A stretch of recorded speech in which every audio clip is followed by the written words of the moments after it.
এটা কে বুসরা? এটা কে গো? এটা কি আমার মা? মাশাআল্লাহ, আমার মা বোরকা পরছে। আপনি কি এখন থেকে বোরকা পরবেন? আপনি কি হিজাবি মেয়ে হতে চাচ্ছেন? আলহামদুলিল্লাহ। পর্দা করবেন নিয়মিত? আচ্ছা আসেন, এখানে আসেন দেখি আমার আম্মাটা কেমন দেখা যেতেছে। মাশাআল্লাহ, দেখি এসে এসে মাশাআল্লাহ মাশাআল্লাহ। দেখেন ভিউয়ার্স, আপনারা কি কেউ চিনেন কি না এটা কে? এটা হচ্ছে আমার একটা মাত্র মা। দেখেন এই যে পা থেকে মাথা পর্যন্ত বোরকা পরে ঢেকে আছে, না মুখ দেখাই দেয় না। এই যে দেখেন বোরকা পরছে। দেখ মাশাআল্লাহ, আমার ও হচ্ছে ওর ছোট খালামণিকে বোরকা পরতে দেখেছে, এই জন্য হচ্ছে ওর বোরকা পরতে মনে চাইছে।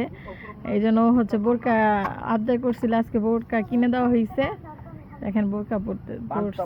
আম্মু দেখি, মাশাআল্লাহ আমার অনেক সুন্দর লাগতেছে।